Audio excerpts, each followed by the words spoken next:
G'day, this video profiles Stockyard Point Track, which runs between Waterpark Creek and Stockyard Point Headland within Byfield National Park. You start at Byfield Road, turning right into Waterpark Road, and then you basically just follow your nose all the way through.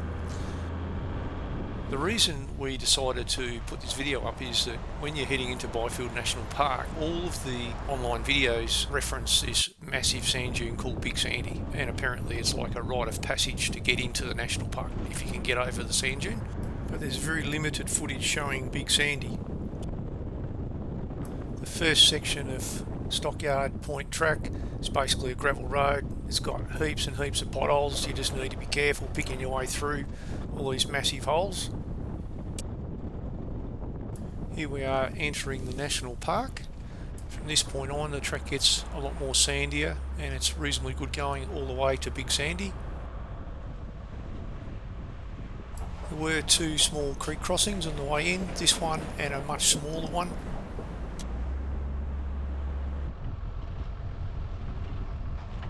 The day we came in, there'd been a little bit of rain, so you can see the sand was relatively well compacted.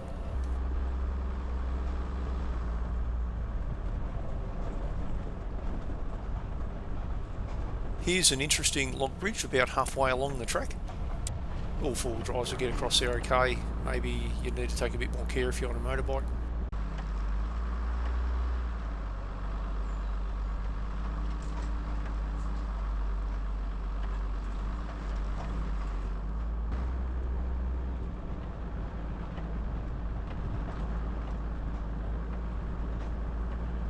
There's a couple of tyre pressure bays just prior to the really sandy sections, and this is where you would normally lower your tyre pressures.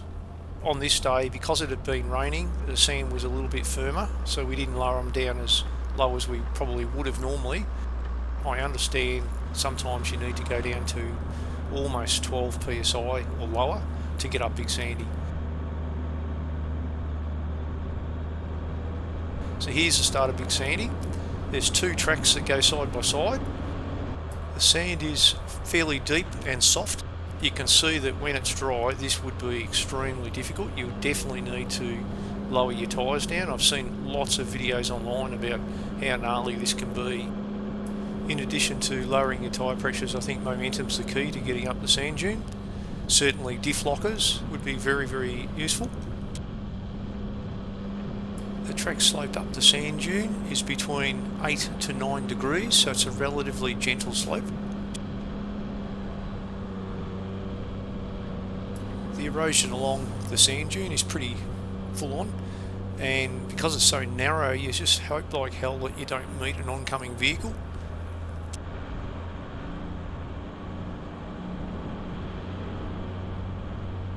So that's the end of Big Sandy. It's short and sharp. It's about a K.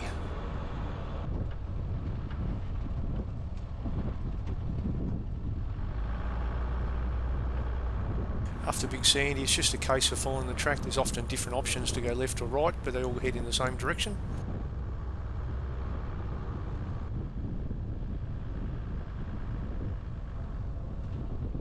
I'm not quite sure whether this is Stockyard Point Track or road. The National Parks mapping shows this is Stockyard Point Track, so that's what I went with.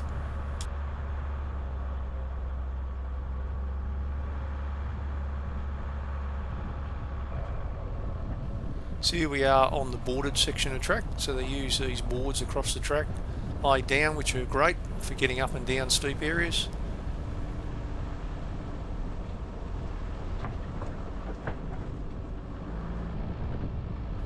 In these conditions, I think you could probably drag a camper van in, but when it's dry, it'd be quite a challenge, I would have thought.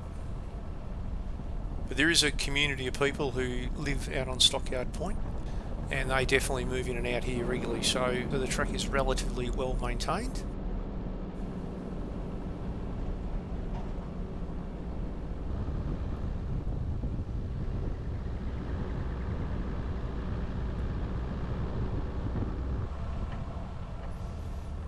Here we are just entering the locality of Stockyard Point.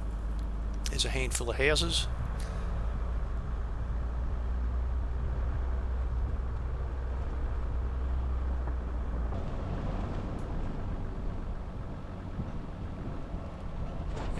there's the track down to 9 Mile Beach. We're taking the left one out to the headland where the lookout is. Once again, the track is extremely good because they've got these bordered sections. A bit rattly as you drive along.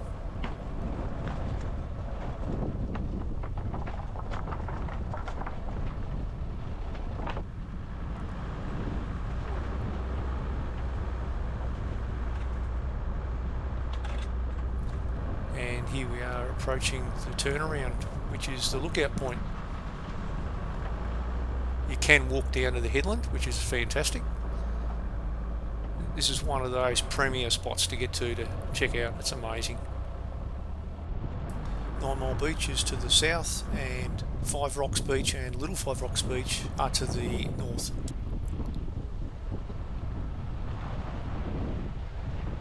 And there's Five Rocks there in the distance, beautiful part of the country.